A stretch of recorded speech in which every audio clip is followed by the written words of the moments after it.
The road rules are gonna get you killed. Let's get into it. RevelatorAlf. Hello, welcome to RevelatorAlf. So this video, I just had to get off the main roads because I had a bit of a scary ride yesterday and the same situation has just happened again. So a couple of months ago, the road rules in the UK changed, and I made a video about this in the past, where the most vulnerable road users, let's say pedestrians, cyclists, have got more of a right of way, which I suppose has always been the case, but the onus is on the rider or the driver to give them extra room and let them pass at junctions, which is all fine in theory, but it's created a huge problem. So yesterday I went out for a ride on the heroic Harley. I was going to go to a bike show, little bike meet, and it was going to have sort of Harley parts there and all that sort of stuff, little bike jumble. Anyway, so I thought, you know what, I'll take a little ride out there. Lovely, got a couple of hours to kill, absolutely fine. On my way, they shut down the main road, the main motorway. So I had to go on these little back roads, which are still a main road, but it's not off the main highway, as it were, or the main motorway. It was a Sunday. There was lots of traffic. There's also lots of leisure drivers, leisure riders, leisure pedestrians, if there is such a thing, and leisure cyclists. So what was happening was there was lots of queuing traffic, and then you had cyclists riding on the outside of the queuing traffic, overtaking cars. Then you had cyclists riding in a normal manner, and then cars that were oncoming to me going really wide, excessively wide, to make room for the vulnerable cyclists. But the problem is that's endangering me and any other road user coming in there the same way. So what's happening now is that many drivers, for fear of somehow getting a fine or something for not making enough room for pedestrians and cyclists, they're going extra wide and given extra room, in fact too much room. They're going onto the other side of the road on blind bends, that kind of thing. They're going wide with oncoming traffic because they're so fixated on giving that extra room that they're not really focusing as well as what's oncoming.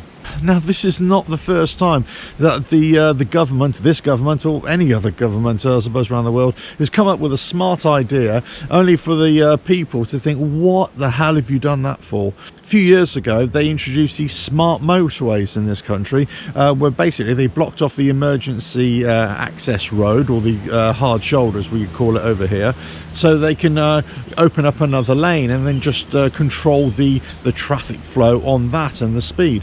The problem is, it's caused so many deaths, it's caused so many accidents, and it actually prevents the emergency services from getting to an incident because all the lanes are filled up with traffic. Just bonkers. So a couple of months ago, they scrapped that idea of making any more smart motorways, but they still exist. They still exist. They haven't scrapped them. They haven't reverted them. They've just halted the extra ones that they were going to build. But the ones that were already in progress to be built, they've carried on with those. Still bonkers. So the situation still the same. The other big situation that we've got here in the UK, and I'm sure this is the same in any other countries, and some countries might even be worse, but the road conditions in this country is pretty awful. Roads are usually quite narrow, they're broken up, they've got potholes, they're all over the place. I've just been on a motorway, would you believe there was a speed hump right across the road. I was doing 70 miles an hour, I was almost flung off the bike. And let's not even talk about the potential damage and wear and tear to your vehicle as well. So the roads over here, there's cracks on the road, there's potholes, there's these speed humps. They make small repairs on the roads, but it just makes it a really uneven surface all the time.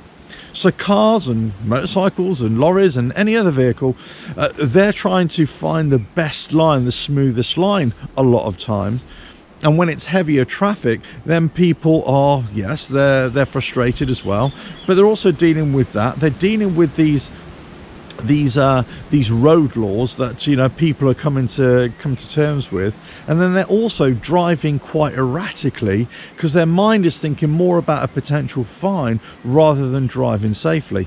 Yesterday was this case in point. As I say, I was on this road and I was heading out to this bike show, and three times I had a car coming right towards me and I had to swerve to get out of its way because it'd given too much room for a cyclist. 3 times. In my original video when I talked about this, I said, okay, fine, you want to protect vulnerable road users, but what about those vulnerable road users who are just endangering themselves and other people by the way they're acting, like suddenly walking out onto the road without looking, while suddenly cycling erratically, while cyclists going through red lights and traffic lights and just totally disregarding the road rules? What about when cyclists, they ride on the road as opposed to riding on a cycle path? These are the frustrations that drivers and motorcyclists have with cyclists, let's say, and pedestrians, when they don't help out the situation themselves. And in fact, sometimes they just break the rules completely. So whilst I absolutely agree with protecting the most vulnerable road users out there on any road, no matter where it is in the world, and motorcyclists, yeah, we are vulnerable road users as well, to a lesser degree than cyclists and pedestrians. However, there's got to be some kind of a rationale here, some rethinking of these rules when they're not quite working, and then they're actually creating extra dangers. And this is what's going to happen if this situation doesn't improve, and hopefully it will, is that there will be head-on collisions, a lot more head-on collisions, you know, in built-up areas on high traffic routes where people are just not thinking properly. Or this is the other thing, where they're hesitating too much to go around a cyclist or a pedestrian on a road, let's say, and they're just holding up traffic too much, or it's causing erratic braking. And I've noticed that a lot as well.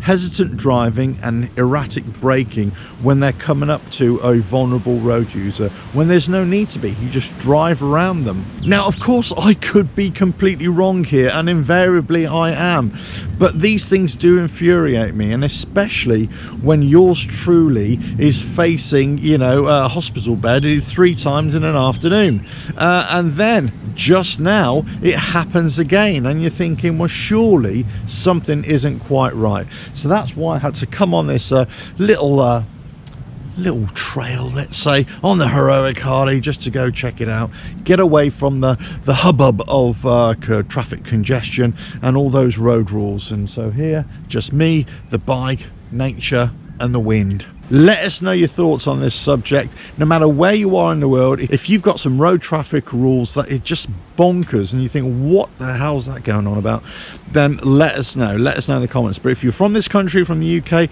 let us know what you think of these new road rules and how it's affecting how people are driving, how those vulnerable road users, cyclists, pedestrians, how they're acting. Are they acting responsibly or in ways to improve their own safety, let's say? And how's it affecting us? You know, have you been affected by erratic driving that's almost caused you to have an accident as well? Don't forget to subscribe, hit that bell, like and share. Check out the website RevelatorAlf.com. Ta-da!